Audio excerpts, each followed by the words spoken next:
Thank you. Thank you very much for the invitation, but I must confess I accepted it with mixed feelings. Because I didn't know I had to have a conversation until yesterday at lunchtime. Suddenly I had to put myself working in order to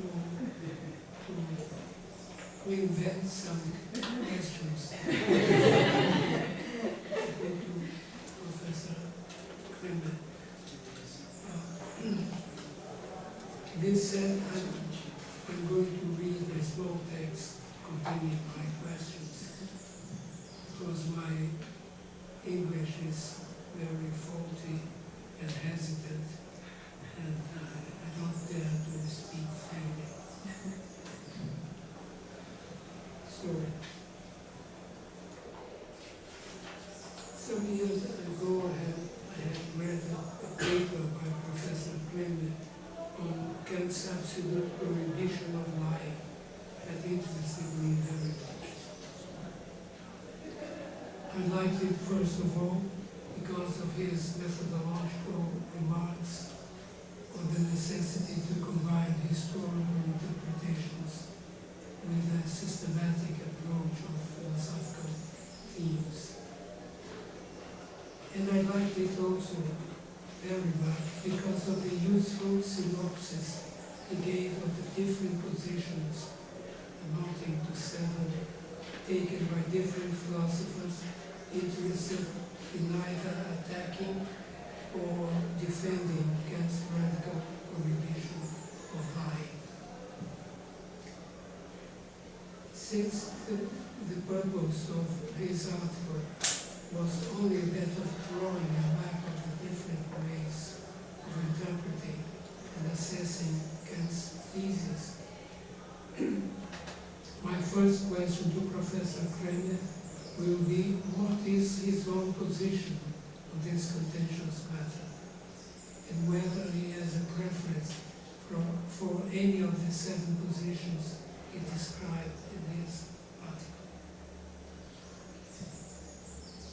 I take this issue to be an important one because Kant's radical prohibition of lying seems to go counter our moral intuitions, and so to conflict with his, Kant's own intention as a moral philosopher, which is not that of reforming our moral principles or introducing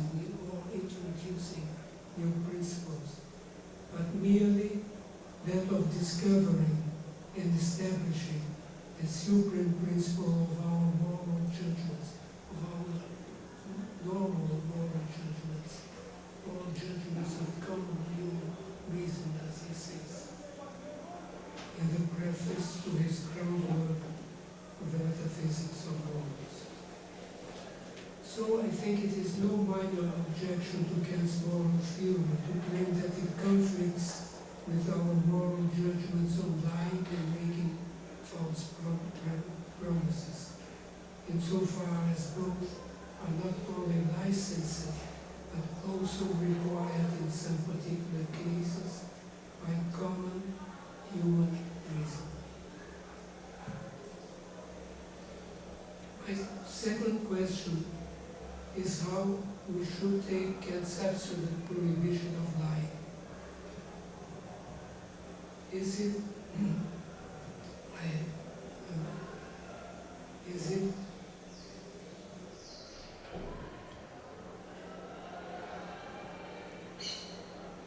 well, I made some correction here that I don't understand my writing, so we'll go back to the original.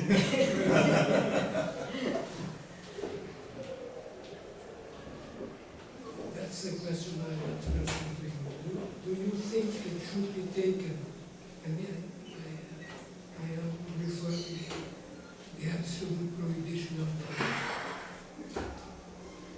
When you take up this expression, do do you think it should be taken as forbidding that lying be adopted as a maxim, that is, as a general rule of action, or as a prohibition of particular instances of lying, of a particular decision to lie? As we know, in the article in which Kant replies to Benjamin Constant, his position seems to be that of taking lying as morally unacceptable in all particular cases. But when explaining in the groundwork why lying is morally unacceptable, he seems to take it merely as a maxim, a general rule, and to which exceptions are possible. Indeed, his argument is that lying and making false promises not only destroys the institution of contracts and the possibility of intersubjective communication, but it also destroys one's own dignity as a person. Now, these consequences are the case only if lying is taken as a general rule or maxim for the institution of contracts, and the possibility of intersubjective communication can very well subsist, as we know, with the fact that people do, in fact, very often lie and make false promises to each other. If that is so, I'm asking, why could we not argue that if our lies and false promises do not imperil the possibility of making contracts and giving information to each other, much less will they do so when lies and false promises are seen to be required in order to help other people? In the same way, we could not also argue that our moral worth is perhaps diminishing, but not destroyed by occasional peccadillos. That is, that we do not cease to have a morally good will, and so our worth or dignity, because of occasional moral sidesteps for which we may ask and find forgiveness. My third question now is, why do you, Professor Klemme, think that Kant felt he could not resort to his strategy in the metaphysics of morals to avoid the possibility of non-collision, that is, of opposing duties? The strategy being, if I remember well, first, that of denying that one cannot be morally obliged to perform, denying that one being morally obliged to perform two actions that are impossible at the same time, and then claiming that it depends on our judgment to decide what is our duty in each case, that is, which of the possible maxims has a greater obliging force and has to be taken as a duty,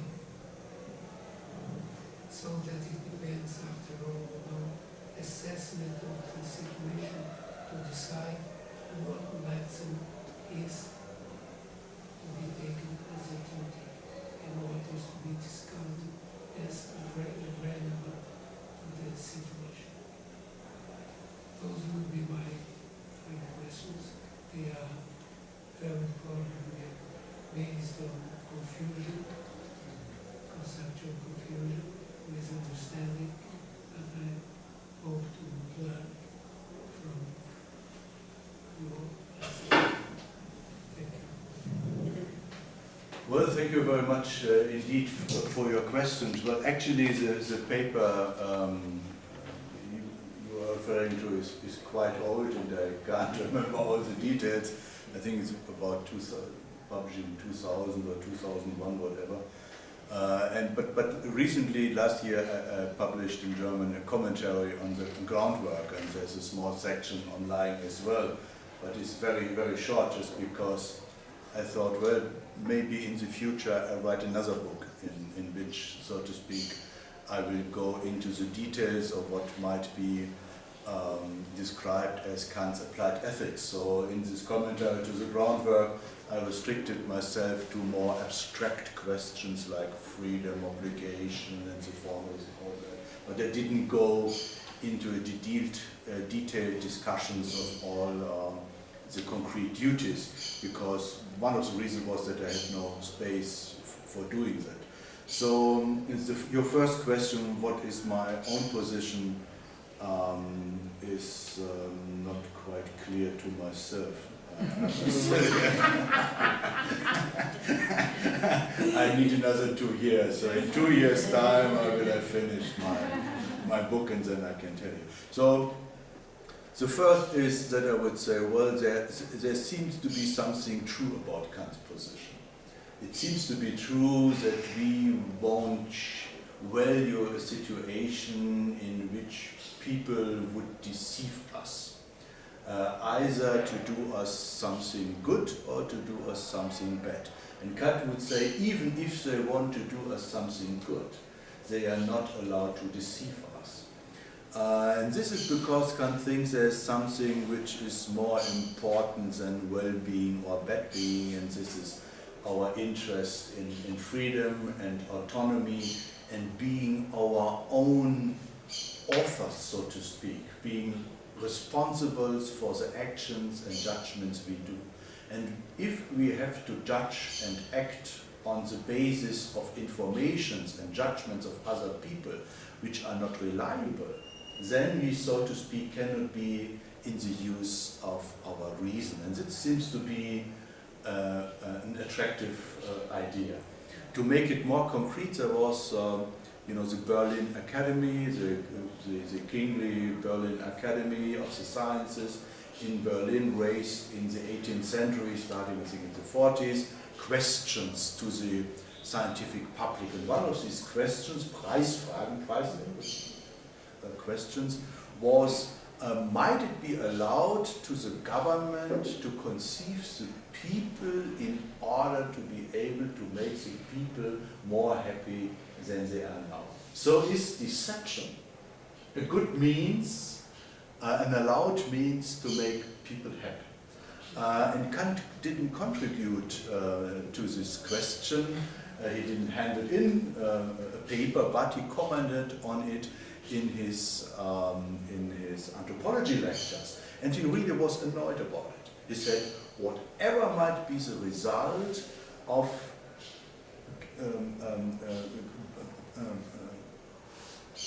the government politics, it must always be truthful to the people. So even if the truth harms the well-being of the people, the government is not allowed to deceive us. And he's very clear about it. And he says, enlightenment and being, so to speak, clear about your intentions is always the right thing, whatever might be the result of it. So it has not only individual ethical implications, the question is lying allowed or not, it also has a political one. And nobody of us wants to be, so to speak, deceived by the government. Although the government might have maybe good intentions to do so. And this is Kant's, so to speak, strict anti-utilitarian, so to speak, stance as against what is really important. It doesn't mean that Kant has no utilitarian moments. For instance, as you've seen in the Doctrine of Virtue, there's this idea that it, of course, is better to have a good effect on the well-being of the people than having a bad effect on the well-being of people in acting. But there are restrictions on our utilitarian thinking. This is all about, so to speak, being honest, either as an individual person or as an individual person and as a public person doing your job, maybe as a politician. So there's something which seems to be attractive in the Kantian theory. On the other side, there are examples, and examples are always a problem, because going into the detail of real life, you see that it isn't so easy to distinguish clearly which maxims, and this refers to your second question as well, which maxim, so to speak, applies, and whether or not it might be good just to look on the action and not ask in which relation this action stands to the maxim. But anyhow, I mean, to the second question, Kant believes that because we are rational being, it's not up to us to just look at the action, but we have always looked for the general concepts under which you can describe the action as being a case of something which is more general. So we know, to go back and with reference to the first question, to examples which seems to be those in which either you have the third question of your dilemma situation, conflicts between maxims, or you see that if you apply the maxims, the result would be really disastrous. Like, you know, in the German context is always the example of somebody, the Nazis knock at your door, asking where are the communists or the Jewish neighbor, and then you have to be serious and cannot lie, you cannot deceive the guy, and then maybe you are honest and say, well, he's next room and so on and so forth, and then this guy is taken to a concentration camp and will die and so on and so forth, and that doesn't seem to make any sense. It seems to be against our moral intuitions, and this obviously is against our moral situation.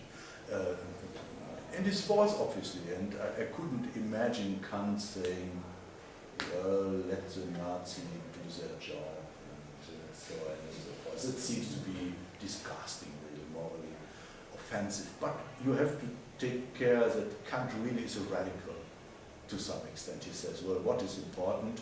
It's your deed, not the deed of the other.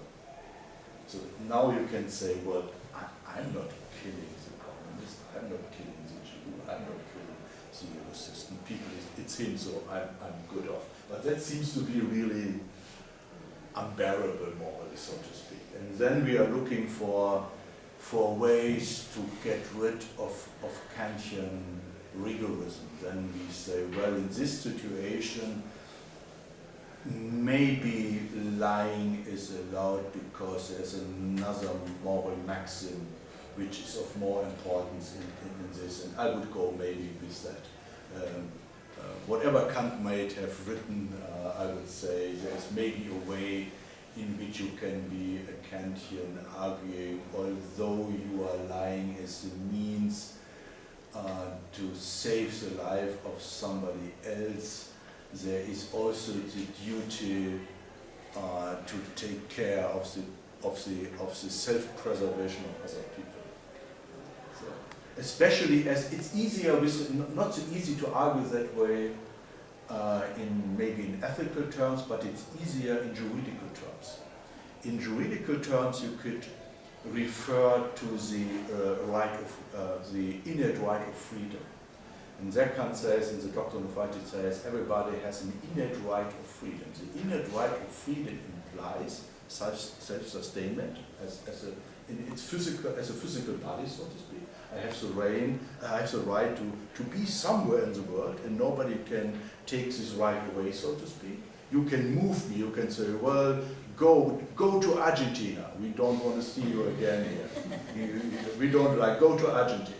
But if the Argentinians doesn't like me either, you can try it with Uruguay or, I don't know, with Chile. And if everybody refuse me to accept as coming there, you have bad luck. You have to accept me being here. You can take a plane, but maybe the planes don't work or whatever. So you cannot kill me on the ground of that you don't like me and there's no place left for me, so to speak, in the world. So this is an original right of Kant says. So there is no way any government could really decide that people can be killed or get rid of arbitrarily, so to speak.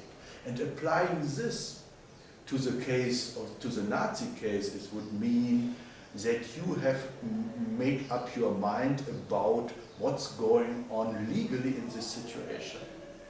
And you know, that is a discussion about Kant's concept of resistance, and there, of course, is no right of resistance, and so on and so forth, against the government, but there are clearly exceptions against it, which are not discussed in Kant, by Kant in the doctrine of right, but at other places. For instance, there is a footnote in the Religion Within the Limits of Pure Reason, which Kant says, if the government commands you to do something which is directly against the categorical imperative, then you shall not obey. So if the government wants me to kill her just because, you know, she's Italian and so on and so forth, or coming from the wrong part of Italy, I don't know, having some strange beliefs or whatever, then I'm obliged not to obey. So, and then you have the question, what does it mean? Does it mean that I am allowed to lie, or does it mean that I should not say anything? And actually in the anthropology lectures, Kant expressly, in the anthropology lecture from 81-82, he says, if the government wants you to do something, you must be silent. You are not allowed to lie, but you must be silent. You are not allowed, so to speak, to give the essential information. So not lying is a little bit a way out, even in moral conflict. That's the proposal of Ebbinghaus. He says, well, if not lying, then, so to speak, you don't say something. But that doesn't seem to be very convincing as well in every case, just because it could mean that you end up in a concentration camp. So the question is, maybe there is a difference in Kant between the so to speak, the problem of lying from the perspective merely of the doctrine of right, and the problem of lying from the perspective of ethics, so to speak. In ethics, you are not allowed to lie, but you can be silent, of course. But in terms of the doctrine of right, there's a way out, additional way out, in the way that Kant claims, or you can claim on the ground of Kant's doctrine of right, that not every functioning legal system is a legal system in terms of the Kantian doctrine of right.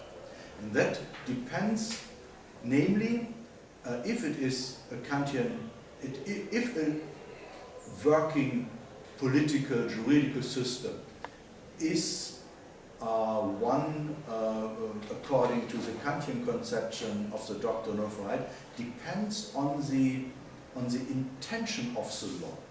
The intention of the law system, according to Kant, is to make possible a free society. So the basic concept of the legal system is freedom. There must be freedom. And this freedom is restricted through the law. But how much soever freedom might be restricted through the law, the function of the law cannot be to destroy the freedom of the people totally. That is to say, the object of the law cannot be that the government decides to kill people just because the government wants to kill people, say because they are Jews or communists or Catholic or whatever. So, if somebody in a dictatorship, say, comes in and wants you to give information about the whereabouts of your neighbor, then in a purely juridical sense, you wouldn't do something wrong just because there seems to be a justified legal order, but it isn't.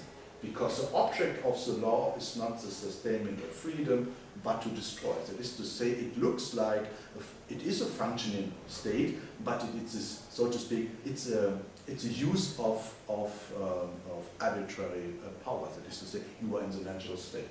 Kant would say, you can argue that way, that during the Nazi regime in Germany, there was Hitler, there was some institutions and so on, everything functioned very well, but the legal status was you are in the natural state, so to speak. So this is maybe easier because, you know, Kant distinguishes between lying with regard to treatises and public laws and so on and so forth. And you can say, okay, in a dictatorship, at least in the during the Nazi regime, there is no way that I'm bound to be honest against state officials just because they have no right as against me.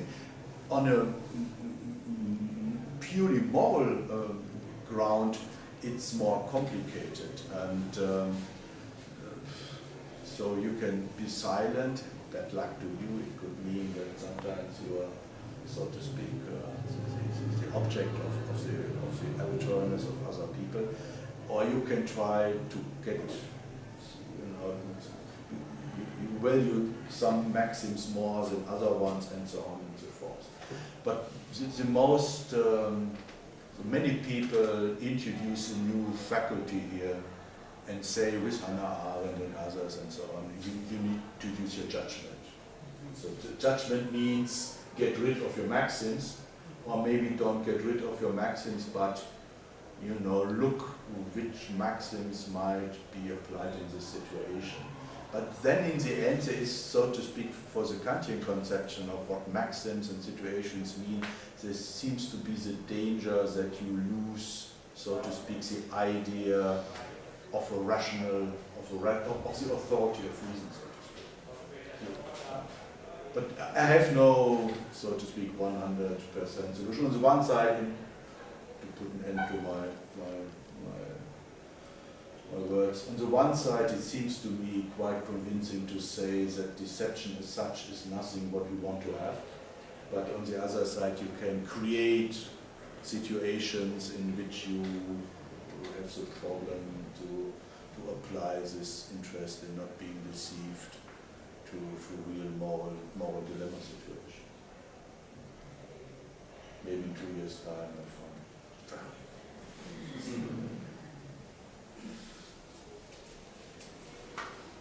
Don't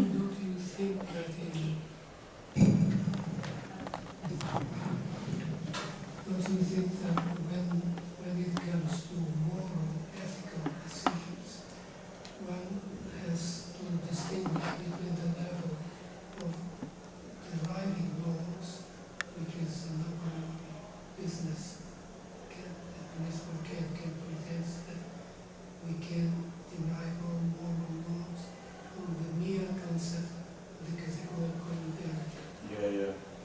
That might be difficult, but it is his stance on it. And that's one level. We have to perhaps to distinguish the level of applying the maxims. Yes. And this is not often very important, but it is very important when there are normal conflicts. Yes. Or do you think there are no possibility of normal conflicts in the end? Yeah, well, I mean, Kant is optimistic. He says there are no normal conflicts because rationality would be contradictory if you accept. But in real life, I would say there's of course conflict, at least with regard to what W.D. Ross called prima facie obligations.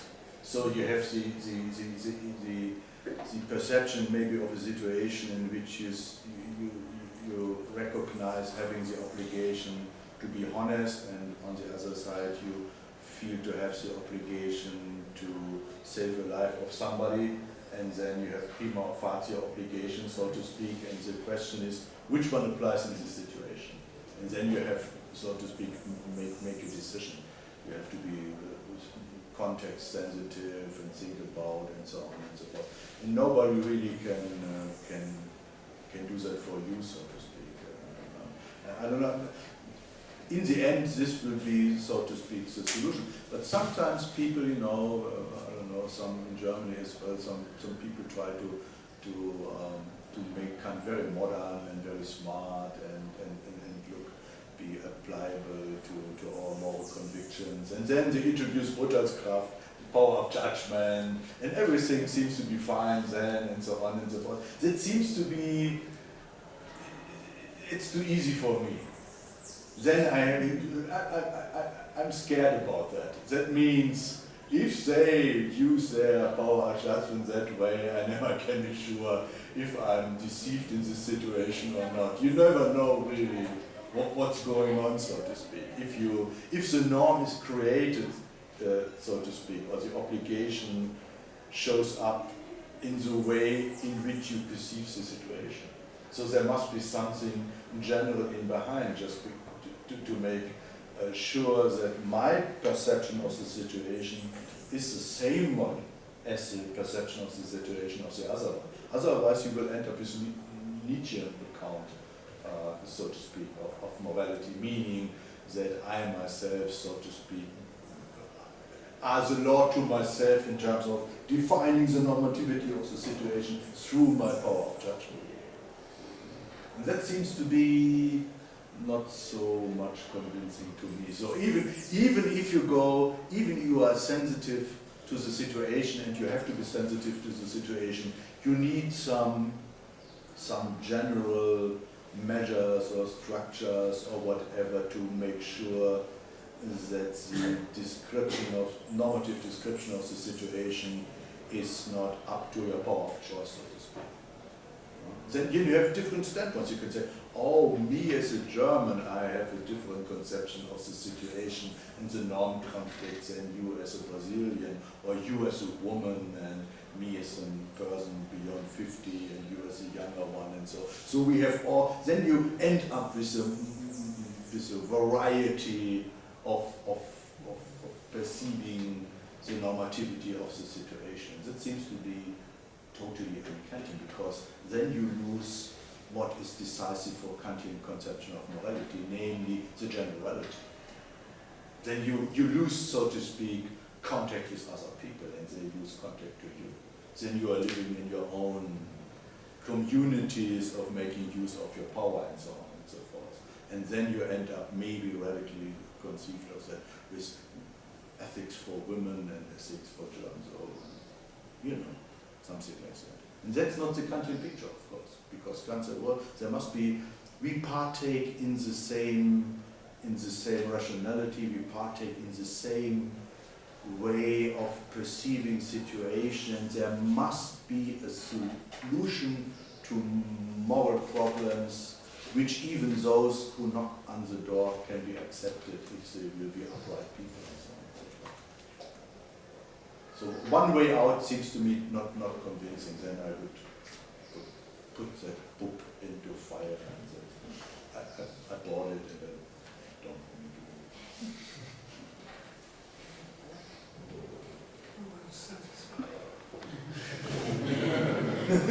it. We are on the same level of rationality. We share concepts. Now it's up to you.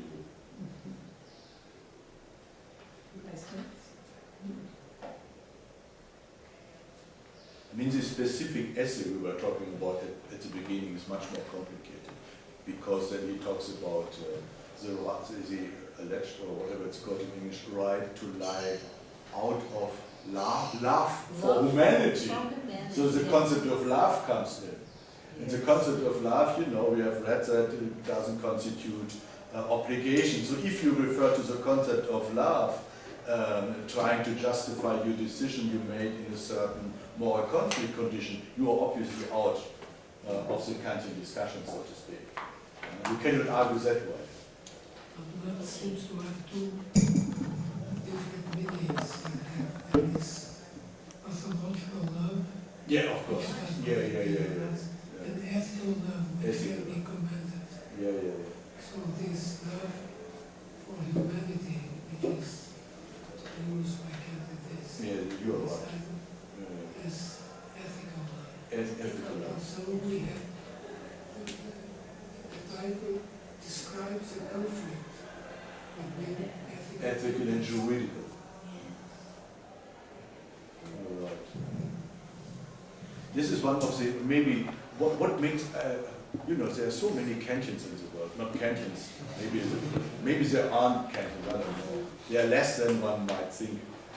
But many people who are studying Kant and so on, in many countries, many societies and so on and so forth, and one wonders, what is this the case? And maybe one reason is that Kant is complicated in terms or interesting in terms of providing different perspectives which are of interest. You have the ethical perspective, juridical perspective, you have the aesthetic perspective, you have the perspective of the philosophy of nature, and so on and so forth. And you have different ways of becoming interested in Kantian philosophy. Maybe you are more on the ethical side or more on the aesthetic side, and so there are different. So it's a complicated world in itself, and there are many interesting ideas Kant presents, and therefore people become interested in seeing how this so together fits together and so on and so forth. I forget what I was saying.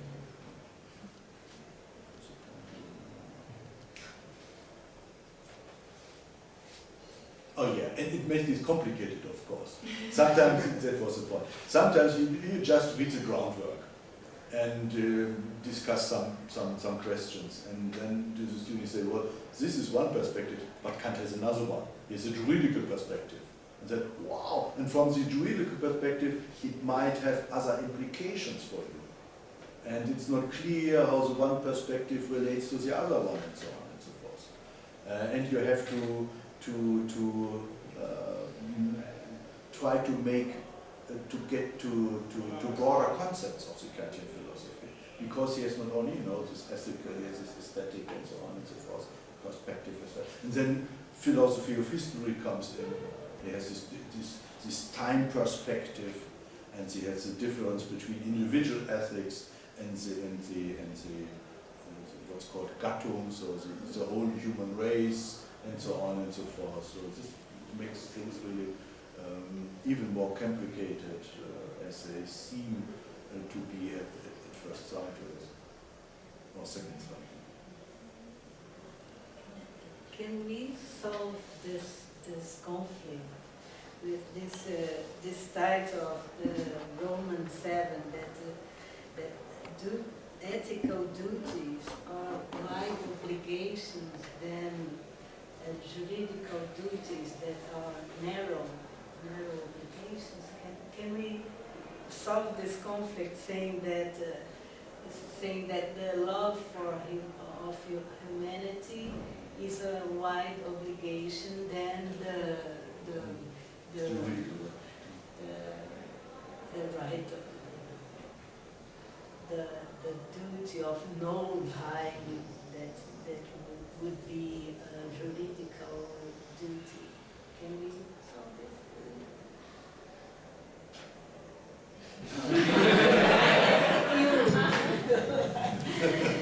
Because you said that Kant announced the problem on the title, that is the right to lie and the love for humanity. The problem arises only when there is no space for exceptions. And there is no space for exceptions in the case of strict duties, as in the case of juridical duties. But there is space for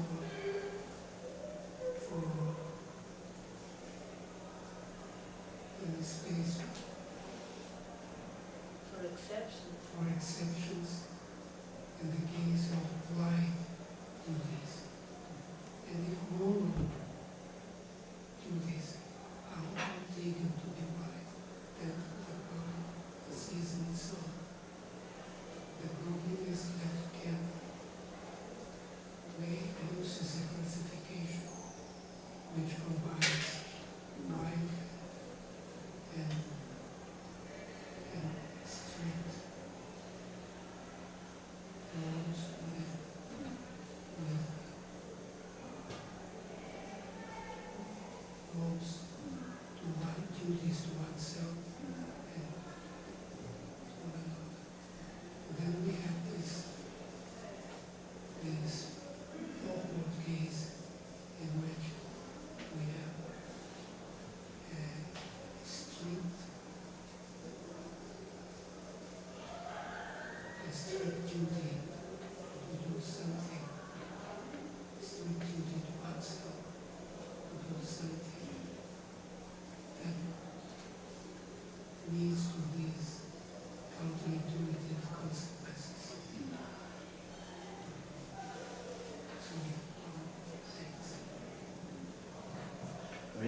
problem is, you know, he says, as Professor Heiner said, that ethical duties, duties of virtue are of right obligation.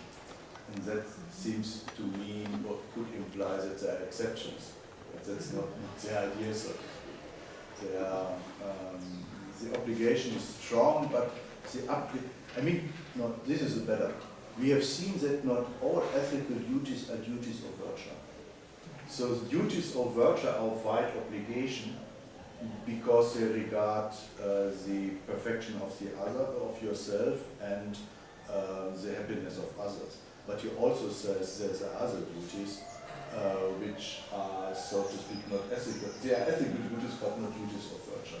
But strangely enough, in paragraph 9, he discusses on lying. So this seems to be, is it a duty of virtue, or is this more than that, namely an ethical duty in general? If it is an ethical duty in general, then there is, so to speak, no way of for having exceptions. If it is of right obligation, then one could say, well, maybe not in this case. So you could write a book about it.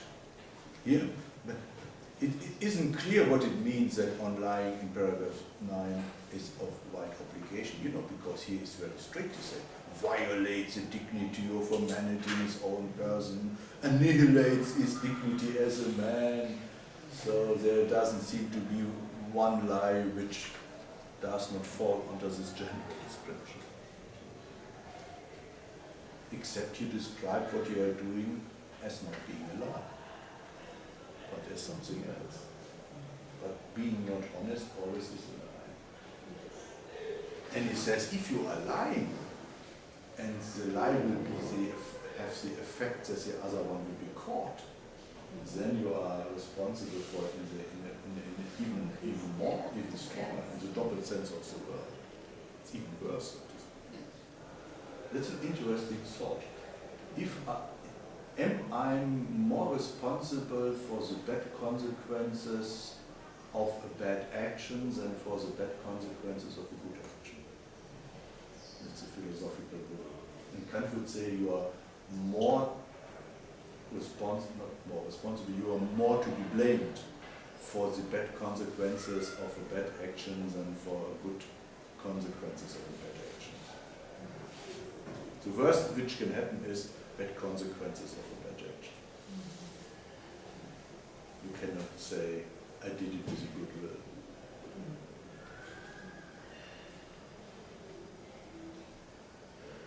I have a question of, can I go? Or are you so tired? Yes. What? So tired? No, I'm tired, but I have the obligation to be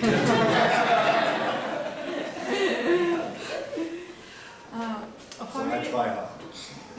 It's only a question of clarification regarding the second question of Guido and the first part of your course here this morning. And my question is about the difference between the categorical imperative or the supreme principle of the morals and the maxims. And why, where we fit this principle of lying, don't lie, as maxims or as a maximum? As a maximum, it depends on the feeling. The feeling plays a role when you have you have some concrete situation, then you put yourself the question for acting in a moral way, then the feeling that is related to a sensibility and not to the rational calculus that you made can play a special role when you put the problem of lying. Well, the feeling can of course, be making you not see the moral relevance of the distress of the other people. So if you have no sensibility for the distress of other people, then you might know that you have the duty to help other people, but you wouldn't see that in this situation the person needs help. And on the other side, if you are very, very sensitive, you everywhere see people who need help, because everybody needs, in some respect, whatever.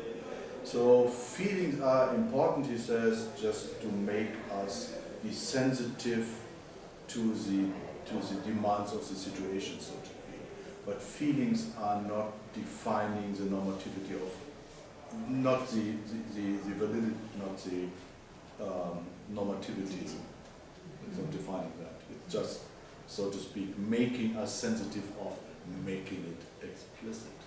So feelings are, so to speak, like keys which opens up the moral dimension of the situation. If I, there are, that there are, some people have special brain problems or whatever, so some neurons didn't work and they just don't see that other people are in distress. They don't realize that people crying and so is the sign for being in distress. So this is a highly complicated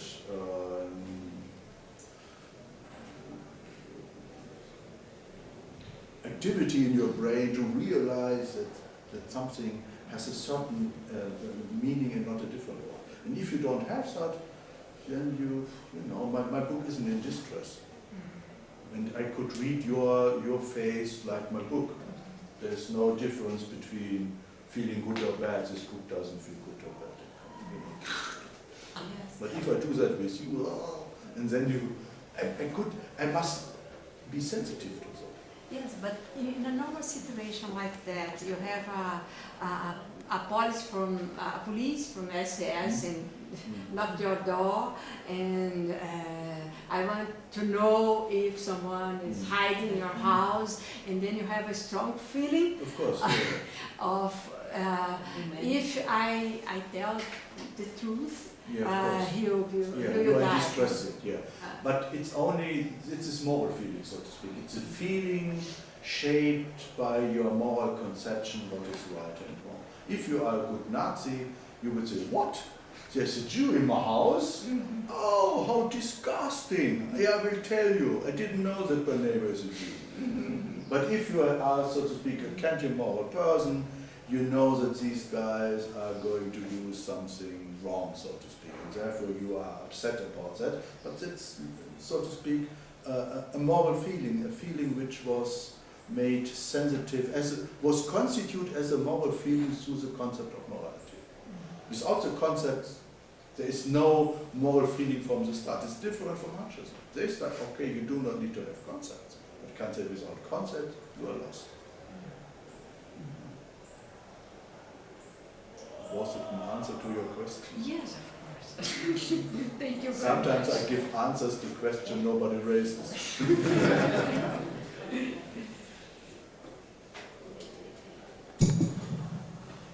Well, but this, I don't know if I understood correctly your question. I think that feelings play no role whatever in moral decisions. They are presupposed, of course, but there are no criteria by which we judge if a considered course of action is moral or not. To decide whether considered course of action is moral, you have, according to Kant, to take into consideration the maxim on which you decide that to take that course of action. And then you ask if that maxim of yours, that organ on the basis of which you desire to do something, is compatible with the maxims of other people according to our life, to our law, according to our law. And this is purely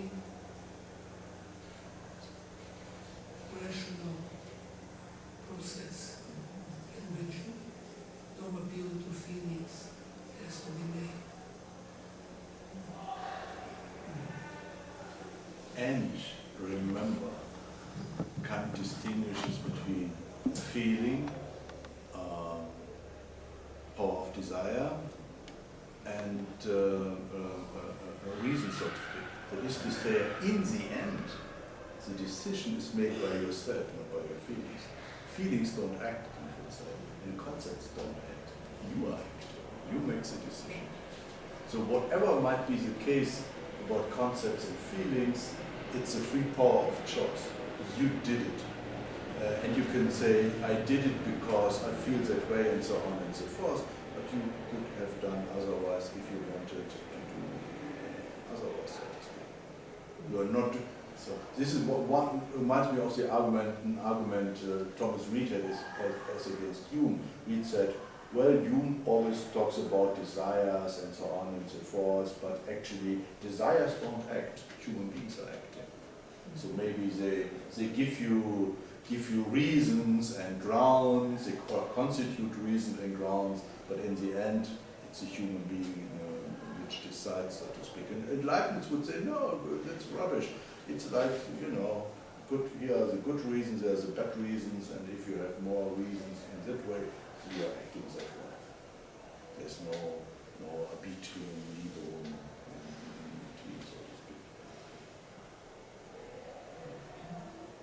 If I can speak, yes, I mean the Kantians here, because it's that the reason why I prefer an Arendt's reading, because she defends that a political action has another ground, a different ground from ethical and juridical.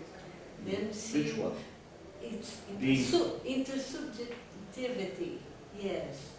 Then she, the point that she didn't want to derive an action only from the perspective of moral is the problem of solipsism.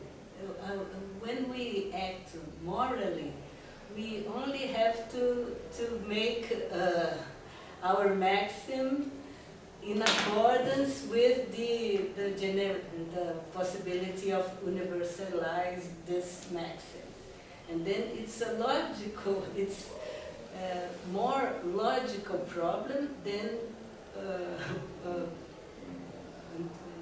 political or a human problem.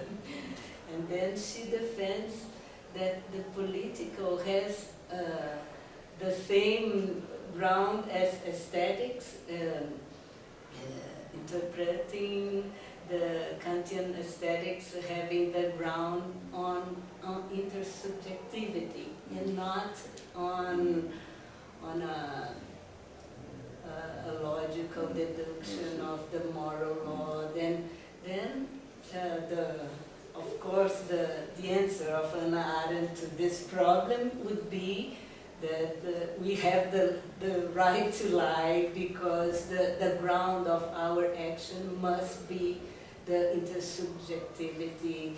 I know that it's very easy for a Kantian to make the objections to her point of view, because intersubjective could be not a priori and could be But I mean, this is a common charge against the Kantian position, but whatever might be the faults about Kantian philosophy, it's not solipsism. It's the other way around. In politics, in his essay on enlightenment, he always stresses, even in the critique of pure reason, he says, what this is about is communication with other people. I have an idea, I have to present this idea, then I have to look at the reception of my ideas, and so on and so on. It's not about solipsism. The idea is that we share some common ways of making judgments, and so on and so forth. But anyway, but how can intersubjectivity be the answer? So poor Nazis, they come in, and they have some interest and want something to do, and we say, oh no, we don't share your point of view. So how do you get on grounds with intersubjectivity with a Nazi? To me, it seems to be very vague and instable. Yes, it's like the taste, the problem of taste is also that there's no concept, then we have always to discuss about it. It's not a categorical concept that we can say that is beautiful because the thing realized the concept. And then she assumed that the political action is always to have to debate, to get a... I think Habermas is very influenced by her. Yeah, but he criticized her as well because of her missing space of rationality, so to speak. Once somebody told me a notice about her that in Hannah Arendt it's all about handshaking. You know, it's making friends, so to speak, with other people. There's no formal procedure. There's no way really to have a standpoint you can find which can be justified to some extent. It's more the idea that we meet on the marketplace, like in Aristotelian politics, and we discuss things and so on and so forth. But maybe there should be a little bit more normativity. Yes. In Yes. it. Okay. And yeah, that's my impression. This seems to be very, very, very, very weak. Very weak. Very, very weak. Yes. Just, shaking hands and let's talk about it and so on. So what about real political conflict? What about real differences, perspectives between people and so on and so forth? And then her argument would be, now you have to look up for political interaction with other people in which you can be befriended with yourself, something like that. But what does it mean? The Nazi cannot be befriended with himself without killing Jews or whatever. So this seems to be really to be strong. Then you have to maybe argue in a way like the neo-Aristotelians saying, no, the Nazi might think they are befriended with themselves, but actually they aren't because they do not know what it means to be befriended with themselves, and so on and so forth. So I like Hannah Arendt. I read a lot of Hannah Arendt, but I found, so to speak, the normative space be very, very weak. Do you want to say something? He will share my point. Yes. Yes, all Kantians. I agree with you that there is a space for political debates, discussions, essays that cannot be filled by ethical. Of course. Kant would agree with that, of course. So, But of course, politics must be bound inside theoretical possibilities. Politics must be politics according to the idea of state of right. State of right cannot exist without moral considerations. And of course, there are many questions which can be solved on the basis of moral or political considerations. And these are to be solved by negotiation. By judging is the capacity, she wants to emphasize the capacity of judge. For her, is the most important faculty, more than understanding and maybe reason. For her, it's the judging capacity is to put on someone's shoes, is that the way we say in English, to be able to be on the one's another self's shoe. What is the object of this judging capacity? This is always, In relations yes, she's, of force between people with different yes, ideas, different projects. yes, And this can't be, these problems can't be solved unless you come to terms after negotiation or sheer consultation of relational force. yes. She always said that she wants to be called a philosopher. She always Yeah. insists that she wants to be called a political theorist. And then maybe this aspect she doesn't give much value to the a priori. Of course, she's more.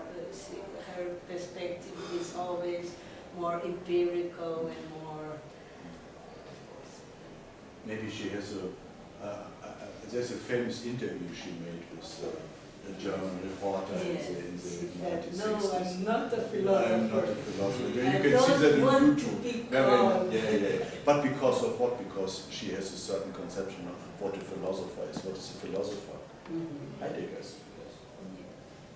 This is, Yes. so to speak, the ideal of being a philosopher to her. Yeah. And compared with Heidegger, of course, she isn't a philosopher.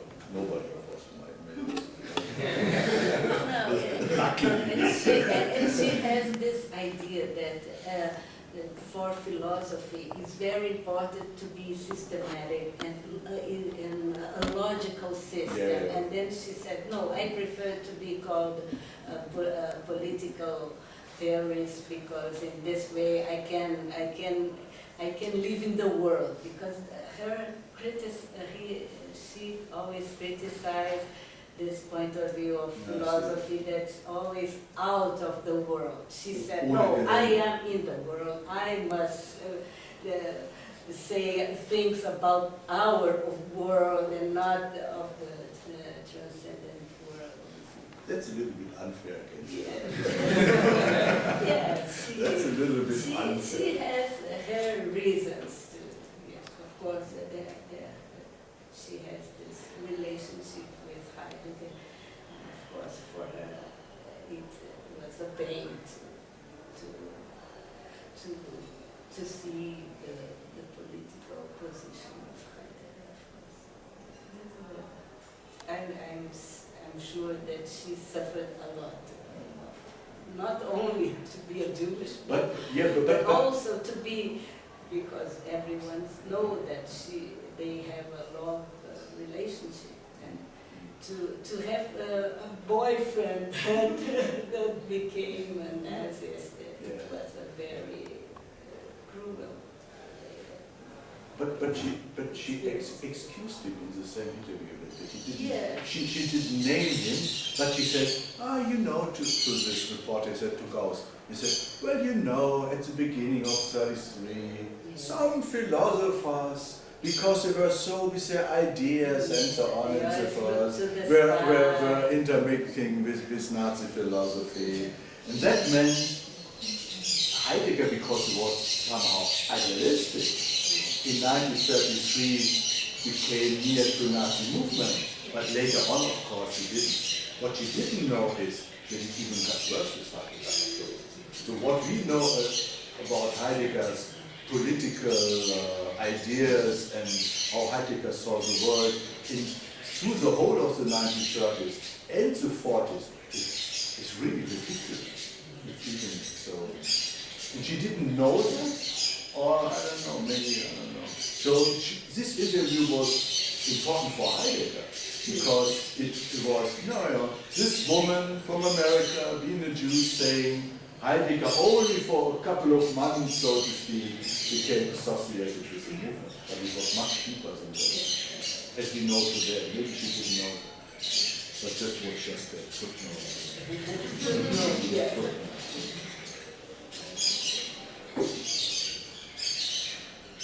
There are signs outside.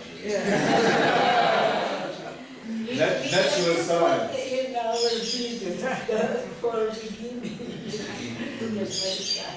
participate a lot. I think that unfortunately this time is over, and I'd like to thank you Guido, thank you Heiner, and thank you students, all of you for coming, and I think that was, we had a great time with you. Thank you very much. Thank you. Next time we will fight again. Yeah.